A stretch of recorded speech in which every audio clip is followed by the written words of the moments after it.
தமிழ்நாட்டின் ஒரு சிறிய கிராமம். அங்கு ராமு என்ற ஒரு இளைஞன் வாழ்ந்து வந்தான். அவனுடைய வாழ்க்கை எளிதானது இல்லை. சின்ன குடிசை வீடு, வயலில் வேலை பார்த்தாலும் தினசரி உணவு கூட உறுதி இல்லை. அவனுடைய அம்மா அடிக்கடி சொல்லுவாள், ராமு, நம்ம வாழ்க்கை ஒரு நாள் மாறும். நீ நம்பிக்கை விடாதே.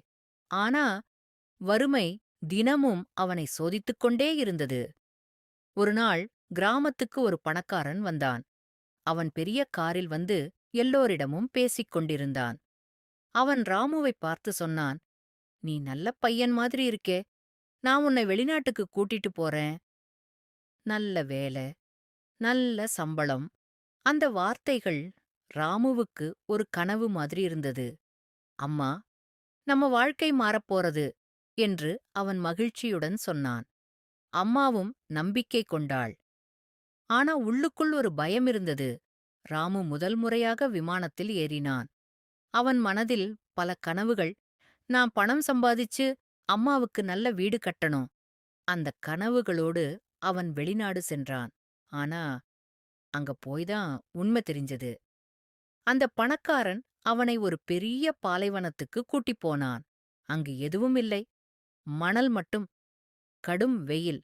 அவன் சொன்னான், இங்கதான் உன் வேலை. ஒட்டகம் மேய்க்கணும். ராமு அதிர்ச்சி அடைந்தான்.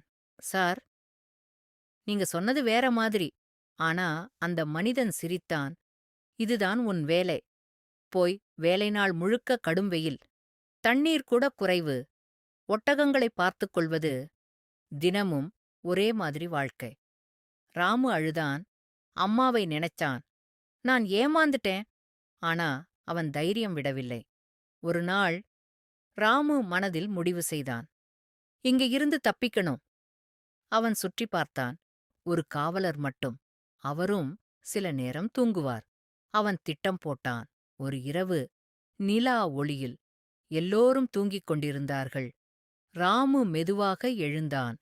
இதயம் வேகமாக துடித்தது. அவன் மெதுவாக நடந்தான். ஒவ்வொரு அடியும் பயம். பிடிச்சிட்டாங்கன்னா வாழ்க்கை முடிஞ்சிடும். ஆனா அவன் நிற்கவில்லை. அவன் பாலைவனத்தில் ஓடினான். வெயில் இல்ல, ஆனா இருட்டு. தண்ணீர் இல்ல, ஆனா நம்பிக்கை இருந்தது. பல மணி நேரம் நடந்தான். சோர்ந்து விழுந்தான். ஆனா மீண்டும் எழுந்தான். காலை. தூரத்தில் ஒரு வண்டி. அது போலீஸ் வண்டி. ராமு கைகளை உயர்த்தி கத்தினான். Help, help.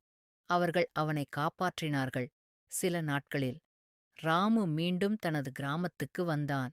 அம்மாவைப் பார்த்தவுடன் அவன் அழுதான். அம்மா அவனை கட்டிப்பிடித்தாள். அவன் சொன்னான், அம்மா, என்னை ஏமாற்றிவிட்டார்கள். கற்ற பாடம் ராமு. ஒரு பெரிய பாடம் கற்றுக்கொண்டான். எளிதான வழி எல்லாம் உண்மையானதில்லை. வெளிநாட்டு கனவு எல்லாம் நல்லதில்லை. தைரியம் இருந்தா எந்த கஷ்டத்தையும் கடக்கலாம்.